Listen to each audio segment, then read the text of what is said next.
Méditons avec le pasteur Ertis. Shalom, shalom.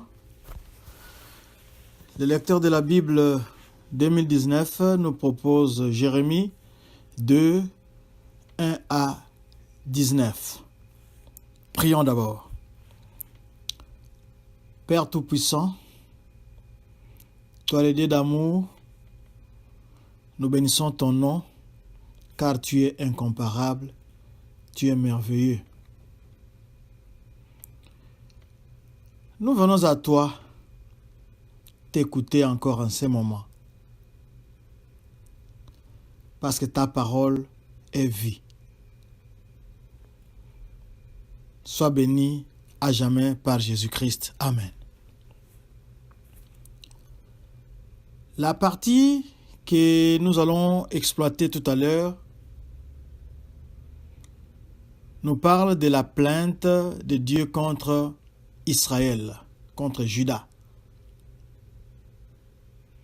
Dieu se plaint, Dieu montre sa faute ou la faute d'Israël à Israël. Dieu montre quel est le mal qu'Israël ou Juda a commis envers lui. Démarrons avec le premier verset. La parole de l'Éternel me fut adressée en ces mots. C'est comme cela que Jérémie introduit ses prophéties. Et vous, prophètes ou prophétesses, les paroles que vous dites viennent d'où? Qui en est l'inspirateur? Qui vous a établi prophète ou prophétesse? C'est Satan ou Dieu Tout-Puissant? Vous travaillez avec quelle inspiration? Démoniaque ou divine? Je pense que vous allez honnêtement répondre à ces questions-là qui vous sont adressées, vous qui êtes prophète ou prophétesse. Le verset 2 nous dit que Dieu envoie le prophète Jérémie. Ici, la ville est personnifiée. Il envoie à Jérusalem. Il dit, va, crie aux oreilles de Jérusalem. La ville est personnifiée, c'est comme une personne. Une ville n'a pas d'oreilles, mais ce sont ceux qui y habitent qui ont cet organe de lui. Les fiançailles de Dieu et Israël étaient merveilleuses et prometteuses d'après ces versets 2.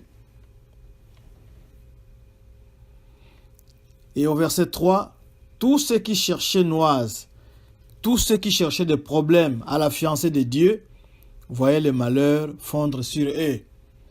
Quand la relation d'amour était parfaite entre Dieu et son fiancé, Israël, ceux qui venaient tourner tout autour, rencontrer Dieu, ils étaient en difficulté, ils avaient des malheurs qui s'abattaient sur eux, ils avaient des problèmes. Nous le voyons aussi même avec certaines personnes. Vous tournez autour de sa fiancée et il ne va pas se laisser faire. C'est le même cas avec Dieu. Au verset 5, ainsi parle l'Éternel, quelle iniquité vos pères ont-ils trouvé en moi? C'est l'interpellation d'Israël ici dans ces versets. Tout le monde doit prêter attention car c'est à tout un chacun que Dieu parle. Il ne parle pas seulement au groupe, mais il parle à tout un chacun. Dieu pose cette question. Quelle iniquité vos pères ont-ils trouvé en moi pour s'éloigner de moi? Dieu nous pose la même question. Quel mal avez-vous trouvé en moi, en Dieu, pour vous éloigner de lui? Quel mal avez-vous trouvé en lui pour vous éloigner de lui? Quel mal avez-vous trouvé en Dieu pour vous éloigner de lui. Vous avez perdu le premier amour, d'après Révélation ou Apocalypse 2, 4, où on parle du premier amour. Vous avez perdu, vous avez abandonné ce premier amour. Et le verset 5 de Apocalypse poursuit comme ça. Il dit, « Souviens-toi donc d'où tu es tombé, répands-toi. » Oui, il faut se repentir, car il n'y a aucun mal ni iniquité en Dieu. La faute, c'est toujours de notre côté. C'est nous qui péchons, et comme nos ancêtres Adam et Ève, nous nous cachons pour que Dieu ne nous voie pas. Vous pouvez consulter les cas d'Adam et Ève dans Genèse chapitre 3 verset 8. Se repentir, c'est changer de direction. Au besoin, faire demi-tour, s'éloigner des péchés. C'est ça, c'est repentir. Le 6e verset nous parle du passage du désert qui a eu comme aboutissement heureux un pays semblable à un verger. Vous savez que dans le désert, il n'y a pas d'eau, il n'y a pas d'arbres fruitiers. À peine si on peut trouver des oasis, c'est-à-dire des endroits là où il y a des arbres, des cours d'eau, etc. Mais quand on parle de désert, dans l'idée qui vient en tête, c'est l'idée de sécheresse. Mais malgré qu'Israël a traversé le désert, il a été dans la sécheresse, mais il était et il bénéficiait de la présence de Dieu. Il était avec Dieu et il bénéficiait de cette présence merveilleuse qui avait adouci les affres du désert. Et finalement, comme Dieu avait promis de leur donner la terre promise, il les avait amenés. C'est un pays où coule le lait et le miel. Et Jérémie parle d'un verger. Le verset 7, nous avons une question intéressante que nous devons nous poser ici. Comment Israël a-t-il géré le pays que Dieu a mis à sa disposition?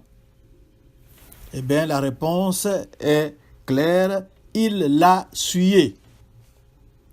Il l'a vraiment souillé. Vous avez souillé mon pays et vous avez fait de mon héritage une abomination. Comment gérons-nous ce que Dieu nous donne généreusement? Est-ce que ne nous comportons-nous pas comme Israël? Un pays où coule le lait et le miel, mais nous l'avons souillé par nos péchés.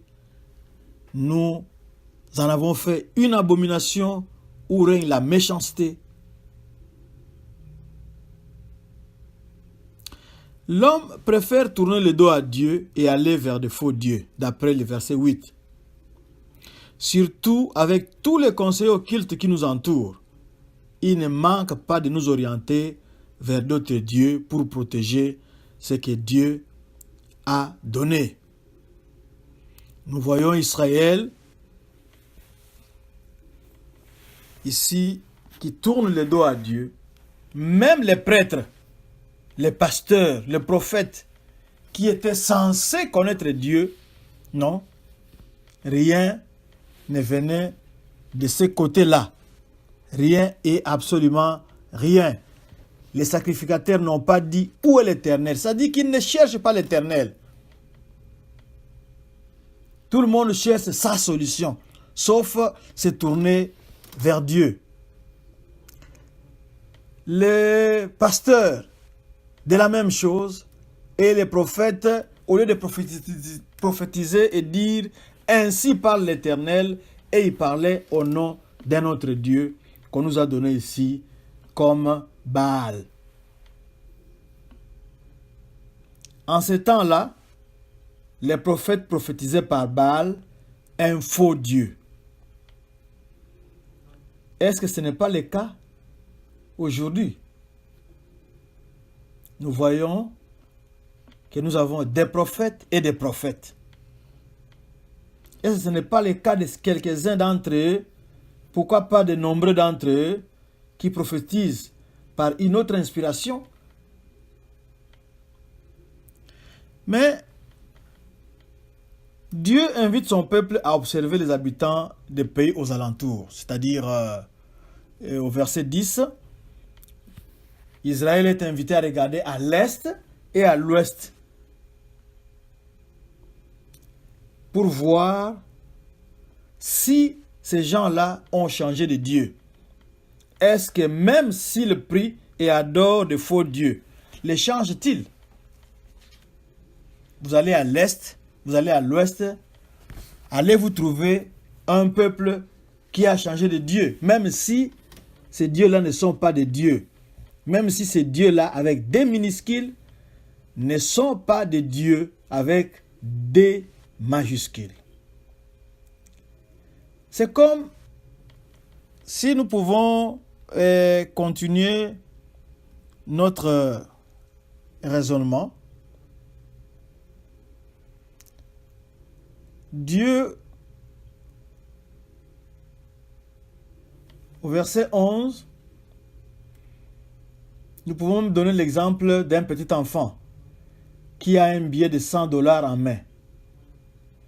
Si vous voulez récupérer ce billet-là, prenez seulement 5 billets de $1, tendez à l'enfant et demandez-lui de vous donner les billets de 100. L'enfant fera un petit calcul rapide. Il se dira que 5, c'est plus que 1. Donc, je peux lui donner un billet de $100, mais je peux garder les 5 billets de $1. C'est à peu près ce que Israël a fait. Il a abandonné le vrai Dieu qui bénit, qui protège, qui guérit, qui délivre, qui secourt, pour celui qui n'est d'aucun secours. Donc vous allez chez quelqu'un qui ne peut même pas vous aider. Parce que c'est d'abord une nullité, il n'existe pas. C'est du néant, c'est une idole. Il ne peut pas vous aider.